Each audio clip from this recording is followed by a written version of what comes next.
CG माली की लड़ाई समझने के लिए हमें 13 साल पीछे चलना होगा। हमें समझना पड़ेगा कि कैसे करके एक छोटे से ट्राइब ने दुनिया की कुछ चुनिंदा सबसे बड़ी कंपनीज को हरा दिया। तो this is the legend of Niyamgiri. Dongriya Kondh लोगों के लिए नियमगिरी सिर्फ पहाड़ नहीं है, ये उनका भगवान है। वो मानते हैं इन पहाड़ों में रहते हैं नियम राजा।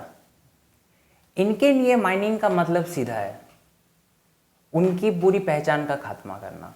सीजी माली और नियमगिरी के बीच में अप्रोक्सीमेटली 100 किलोमीटर्स का डिफरेंस है और वेदांत भी उसी के पास में आता है।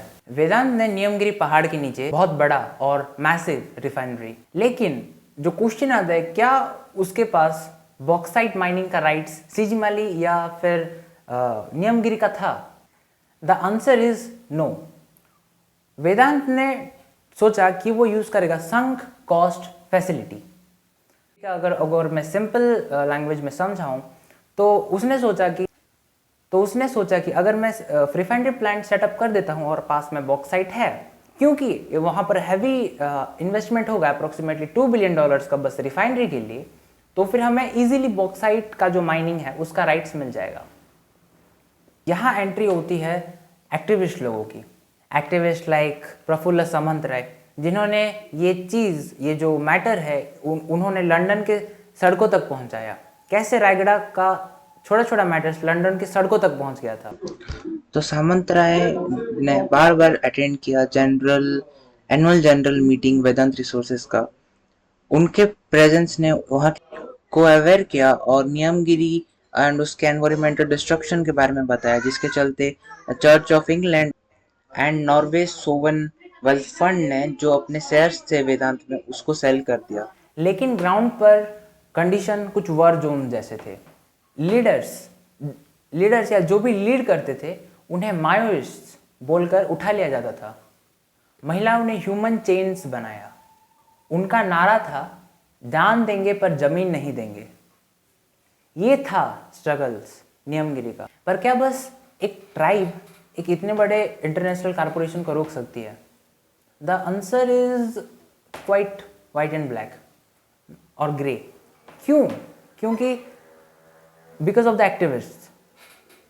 एक्टिविस्ट लोगों ने एक बहुत मेजर रोल प्ले किया है इसमें।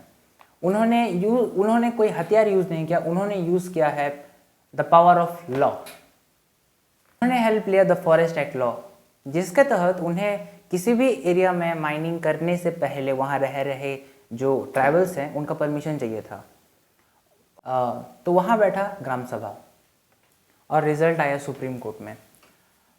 18 अप्रैल 2013 सुप्रीम कोर्ट के लैंडमार्क का फैसला किया।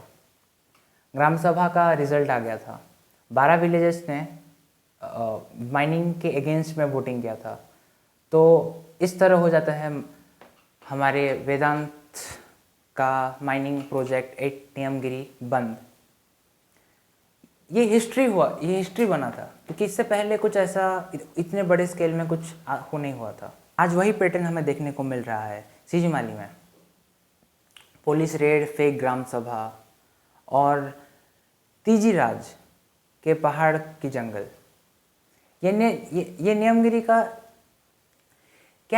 का इतिहास फिर से रिपीट होगा? तो फिर हम आज के डॉक्यूमेंट्री से क्या कंक्लूड कर सकते हैं कि हमें ये जो वेदांत जो ये सर्कल्स हैं वेदांत, लाइक वो 2013 के अप्रोक्सीमेटली 10 साल पहले आया। 10 साल के लिए वॉर किया गया, 10 साल के लिए एंटी नेशनलिस्ट मायोस बोल के बोला गया ट्राइबल्स लोगों को, उनको 10 साल के लिए टॉर्चर किया गया एंड लास्ट में वेदांत हार गया तो लॉ के सामने। पर द क्वेश्चन इज कि क्या कानून इस बार वेदांत की तरफ है? ये क्वेश्चन ये पहली बार नहीं कि विलेज में रायट्स हो रहे हैं, विलेज अटैक्स हो रहे हैं, लोगों को उठाया जा रहा है। आपने देखा क्लिप्स कैसे लोग कैमरा के सामने बोलने से डर रहे हैं क्योंकि उन्हें फिर टॉर्चर किया जाएगा। तो हमें इससे एक पैटर्न देखने को मिल रहा है कि किस तरह वेदांत बार बार ट्राई कर रहा है कि जो भी बॉक्साइट रिजर्व्स हैं वो ले, पर वो कुछ भी नहीं ले पा रहा है। डर इस बात का है कि क्या इंडियन गवर्नमेंट उस वेदांत को प्रोटेक्शन दे रही है या ट्राइबल्स को।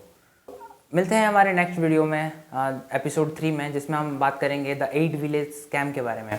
So thanks for watching. Please do like, share and subscribe. This is Sankit Saul signing out.